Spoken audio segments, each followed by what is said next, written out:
देखा कि भारत के सर्वदलीय प्रतिनिधिमंडल ने विदेशों में जाकर किस तरह एक ही स्वर में देश की बात रखी। ये सिर्फ एक डिप्लोमेटिक विजिट नहीं थे, बल्कि भारत के नए आत्मविश्वास की झलक थी। चाहे बैजंत पांडा हो या संजय झा हो, दोनों नेताओं ने पाकिस्तान के झूठे दावों को तोड़ा है। पूरे डेलीगेशन से पाकिस्तान के झूठे दावों को तोड़ा है और दुनिया को ये साफ बताया है कि भारत अब हर झूठ का जवाब तथ्यों से देगा।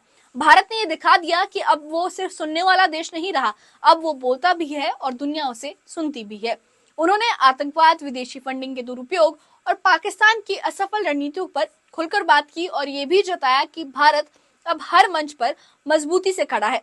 इस रिपोर्ट में आपने ये देखा कि भारत के अंदर भले ही पार्टीज में, राजनीतिक दलों में राजनीतिक मतभेद हो, लेकिन जब बात देश की आती है तो हर दल एक हो जाता है और यही एकता पाकिस्तान की सबसे बड़ी हार है।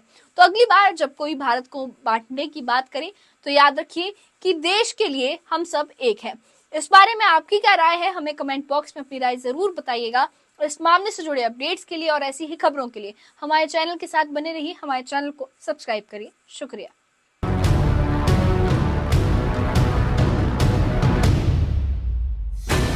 पहलगाम में हुए आतंकी हमले के जवाब में ऑपरेशन सिंदूर के साथ भारत ने सिर्फ सैन्य कार्रवाई नहीं, कूटनीतिक मोर्चे पर भी अपनी रणनीति तेज कर दी। देश के 7 सर्वदलीय प्रतिनिधिमंडल विदेश रवाना हुए एक मिशन के साथ पाकिस्तान की हकीकत को दुनिया के सामने लाना। इन नेताओं ने अलग अलग देशों में जाकर भारत का पक्ष मजबूती से रखा, आतंक के खिलाफ भारत की नीति स्पष्ट की और पाकिस्तान के झूठ को उजागर किया। अब जब ये प्रतिनिधिमंडल स्वदेश लौटे हैं तो सामने आई है एक बड़ी तस्वीर। भारत ने दुनिया को बताया है कि वो अब सिर्फ चुप नहीं बैठेगा, बल्कि आतंक और झूठ का हर मंच पर मुंह तोड़ जवाब देगा। उसमें आप लोग सफल हुए हैं, जो ये मकसद था कि पाकिस्तान को दुनिया के पटल पर एक्सपोज करना है। हमने भारत का पक्ष रखा। हमने कहा कि Pakistan has been peddling lies, Pakistan has been creating false propaganda during and after operation Sindoor. तो कहीं न कहीं इस वार्ता को सही करना है और यही हमारा लक्ष्य है, ये हमारा मैंडेट है। जो सच बात है, जो सत्य है, उसे सबके समक्ष उपस्थापित करने हम गए थे। हमने जीरो टॉलरेंस फॉर टेररिज्म की बात कही। भारत के पक्ष को मजबूती से उन्हें समझाने में कामयाब रहे। क्या वो देश अब हमारे साथ हैं? सभी देश। हमारा ये डेलीगेशन में 5 दलों को प्रतिनिधियों था। इसमें 3 पार्टियां तो सरकार के खिलाफ था, मतलब 2 रूलिंग पार्टी और 3 विपक्ष लोग था। लेकिन हम तो जोड़ के हमारा ये देश का तो ये पॉलिसी हम रखा है। हम तो ये पीस मांगते हैं, हमको लड़ाई नहीं चाहिए, हमको वार नहीं चाहिए। भारत के 2 सर्वदलीय प्रतिनिधिमंडल हाल ही में विदेश यात्रा से लौट गए हैं। एक प्रतिनिधिमंडल का नेतृत्व बीजेपी सांसद बैजंत जय पांडा ने किया, जबकि दूसरे का नेतृत्व जेडीयू नेता संजय झा ने किया। इन दोनों मिशनों का उद्देश्य एक ही था, पाकिस्तान की आतंक परस्त नीतियों को बेनकाब करना और वैश्विक स्तर पर भारत का पक्ष मजबूती से रखना। पहलगाम आतंकी हमले के बाद भारत ने ये साफ कर दिया कि अब खामोशी नहीं, कूटनीतिक जवाब दिया जाएगा।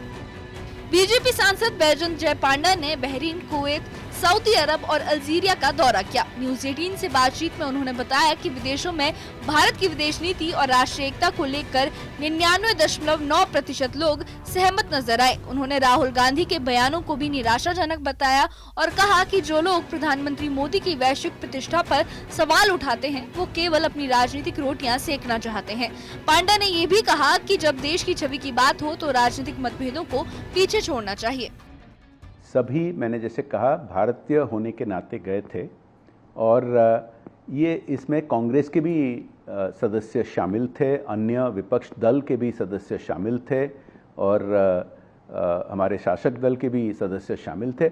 मैं ये कहना चाहूँगा कि जो कोई 2-4 राजनीतिक व्यक्तित्व इसको उल्टा तरफ से दिखाना चाहते हैं, वो शायद उनका अपना फ्रस्ट्रेशन हो सकता है। मैं उसमें जाना नहीं चाहूँगा, क्योंकि पूरा न केवल हमारी देश, हम जहाँ जहाँ गए वो सब उनको स्पष्ट रूप से महसूस हुआ ये एकता। और उसके खिलाफ जो लोग कुछ अपने राजनीतिक हित में कुछ उठाना चाहते हैं विषय, मैं उस पर जाना नहीं चाहूँगा। दूसरी ओर जेडीयू नेता संजय झा इंडोनेशिया, मलेशिया और दक्षिण कोरिया गए। न्यूज 18 से बातचीत में उन्होंने कहा कि भारत अब आतंक को बर्दाश्त नहीं करेगा और जरूरत पड़ी तो पाकिस्तान के अंदर घुसकर कार्रवाई करने से भी पीछे नहीं हटेगा। उन्होंने ये साफ कहा कि हमने दुनिया को साफ दिखाया कि भारत अब आतंकवाद के खिलाफ गंभीर है और पाकिस्तान अब किसी न्यूक्लियर ब्लैकमेल के भरोसे खुद को नहीं बचा सकता। इंडिया अब टेररिज्म बर्दाश्त नहीं करेगा और ये भी समझ में आ गया कि पूरा देश इस मुद्दा पर एक है, क्योंकि हर एक पार्टी के लोग थे, हर एक क्षेत्र से आते थे, तो ये इस चीज़ को बहुत अप्रिशिएट की।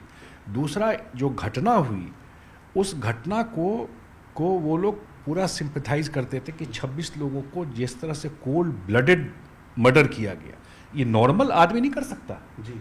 कोई डी रेडिकलाइज फैनेटिक जिसको ट्रेंड ही उसी तरीके से किया जाए कि धर्म के नाम पे सेग्रीगेट करो, उसको बोलो कि कलमा पढ़ो, उसको और तरीका करो। संजय झा ने दावा किया कि ऑपरेशन सिंदूर के बाद पाकिस्तान खुद भारत से सीजफायर की अपील करने लगा। उन्होंने बताया कि पाकिस्तान के डीजीएमओ ने भारत से सीजफायर की गुजारिश की, जिससे साफ है कि पाकिस्तान पर दबाव बना है। भारत ने ये प्रस्ताव मानकर दिखाया कि हम जवाब भी सोच समझकर और रणनीतिक तरीके से देते हैं। Director general military operation Pakistan ने अप्रोच किया, 2 बार अप्रोच किया, और जब अप्रोच किया तब भारत ने और रिक्वेस्ट किया सीज फायर के लिए, और भारत को लग गया कि भाई हमको जो पर्पस था 9 टेररिस्ट इंफ्रास्ट्रक्चर एलिमेंट, वो तो हम कर दिए और मैसेज भी दे दिए कि फ्यूचर में अगर ये कोई बात होगी तो हम लोग जहाँ से ये ऑपरेट होता है उस जगह को नहीं छोड़ेंगे, ये क्लियर मैसेज दे दिया। तो उसके बाद भारत ने एग्री किया सीज फायर को। ये जो भी हुआ है ये 2 कंट्री के बीच के बात से हुआ है और रिक्वेस्ट पाकिस्तान। प्रतिनिधि मंडलों ने विदेशों में ये भी उजागर किया कि पाकिस्तान किस तरह विदेशी फंडिंग का दुरुपयोग करता है। संजय झा ने बताया कि पाकिस्तान जो पैसे अंतर्राष्ट्रीय संस्थाओं से लेता है वो जनता की भलाई में नहीं बल्कि आतंकी गतिविधियों में लगाया जा रहा है। उन्होंने कहा कि हमने सच्चाई को दुनिया के सामने रखा और पाकिस्तान की आतंकी सियासत को पूरी तरह उजागर कर दिया। कंट्री को एक तरफ मत देखिए, ये विशाल और प्रोग्रेसिव कंट्री है, 4th लार्जेस्ट इकोनॉमी है दुनिया का, उसके पास क्या है इसके टेररिज्म के अलावा? ये तो जहाँ जा करके वही सबसे पैसा वैसा मांग करके अपना चला रहा है। ये सब भी हम लोग बोले और उसको भी रखिए, वो पैसा को थोड़े अपने जनता के मदद के लिए कोई काम कर रहा है, वो सब डिफेंस और सब पैसा का ये कर रहा है। डेलीगेशन के दोनों नेताओं ने राहुल गांधी के विदेश में दिए गए बयानों पर तीखा पलटवार किया। संजय झा ने कहा कि राहुल गांधी को आत्ममंथन करना चाहिए और ये समझना चाहिए कि उनकी सलाहकार टीम ने उनका 75% राजनीतिक नुकसान कर दिया है। उन्होंने कहा कि देश अब सियासी नारों से नहीं ठोस नेतृत्व से चलता है। वहीं बैजंत पांडा ने कहा कि राहुल गांधी देश के मिजाज से नहीं जुड़ पा रहे हैं और यही उनकी सबसे बड़ी कमी है। बैजन जी, आप लोग यहाँ लौट कर आ रहे हैं, आप कह रहे हैं ऑपरेशन सिंदूर की सक्सेस जो है वो पूरी दुनिया मान रही है, लेकिन राहुल गांधी ने भोपाल में ये बयान दिया है कि नरेंद्र ने सरेंडर कर दिया ट्रम्प के कहने पर। क्या कहेंगे आप? ये अपनी अपनी राजनीतिक उद्देश्य के लिए ऐसा कोई इस पर शक उठाना चाहता है तो मैं इस पर बिल्कुल बहस में नहीं आऊँगा। बात बिहार चुनाव की भी हुई। संजय झा ने कहा कि बिहार की जनता नीतीश कुमार के नेतृत्व वाली डबल इंजन सरकार को पसंद करती है और अगले चुनाव में एनडीए को ही समर्थन देगी। उन्होंने विपक्ष पर तंज कसते हुए कहा कि सिर्फ मंच साझा करने से गठबंधन नहीं बनता, नीति और नियत भी देखी जाती है। जनता सब देखती है और हर चुनाव में जवाब देती है। एनडीए का को लेकर के कोई दिक्कत नहीं है। जो विपक्ष के लोग हैं उनकी रियलिटी पब्लिक पहले से जानती है और बार बार रिजल्ट में ये दिखा रही है, हर एक रिजल्ट में ये दिखा रही है। ये बता दूं 2005 से हम लोग देख रहे हैं, हर एक रिजल्ट में वो चित होता है। इसलिए 25 में नीतीश जी के नेतृत्व में ही चुनाव हम लोग जीतेंगे। ऑपरेशन सिंदूर के बाद भारत की कूटनीति को अंतर्राष्ट्रीय समर्थन मिला। इजराइल, जापान और अमेरिका जैसे देशों ने भारत के रुख की सराहना की और पाकिस्तान की आलोचना की। डेलीगेशन मिशन ने साफ कर दिया कि भारत अब सिर्फ सीमा पर ही नहीं, वैश्विक मंचों पर भी अपनी लड़ाई मजबूती से लड़ रहा है। और सबसे बड़ी बात, जब देश की बात हो तो भारत एकजुट होता है और पाकिस्तान अलग थलग। तो आपने देखा कि भारत के सर्वदलीय प्रतिनिधि मंडल ने विदेशों में जाकर किस तरह एक ही स्वर में देश की बात रखी। ये सिर्फ एक डिप्लोमेटिक विजिट नहीं थे, बल्कि भारत के नए आत्मविश्वास की झलक थी। चाहे बैजंत पांडा हो या संजय झा हो, दोनों नेताओं ने पाकिस्तान के झूठे दावों को तोड़ा है। पूरे डेलीगेशन से पाकिस्तान के झूठे दावों को तोड़ा है और दुनिया को ये साफ बताया है कि भारत अब हर झूठ का जवाब तथ्यों से देगा। भारत ने ये दिखा दिया कि अब वो सिर्फ सुनने वाला देश नहीं रहा, अब वो बोलता भी है और दुनिया उसे सुनती भी है। उन्होंने आतंकवाद, विदेशी फंडिंग के दुरुपयोग और पाकिस्तान की असफल रणनीतियों पर खुलकर बात की और ये भी जताया कि भारत अब हर मंच पर मजबूती से खड़ा है। इस रिपोर्ट में आपने ये देखा कि भारत के अंदर भले ही पार्टीज में, राजनीतिक दलों में राजनीतिक मतभेद हो, लेकिन जब बात देश की आती है तो हर दल एक हो जाता है और यही एकता पाकिस्तान की सबसे बड़ी हार है। तो अगली बार जब कोई भारत को बांटने की बात करे तो याद रखिए कि देश के लिए हम सब एक हैं। इस बारे में आपकी क्या राय है, हमें कमेंट बॉक्स में अपनी राय जरूर बताइएगा। और इस मामले से जुड़े अपडेट्स के लिए और ऐसी ही खबरों के लिए हमारे चैनल के साथ बने रहिए। हमारे चैनल को सब्सक्राइब करिए। शुक्रिया।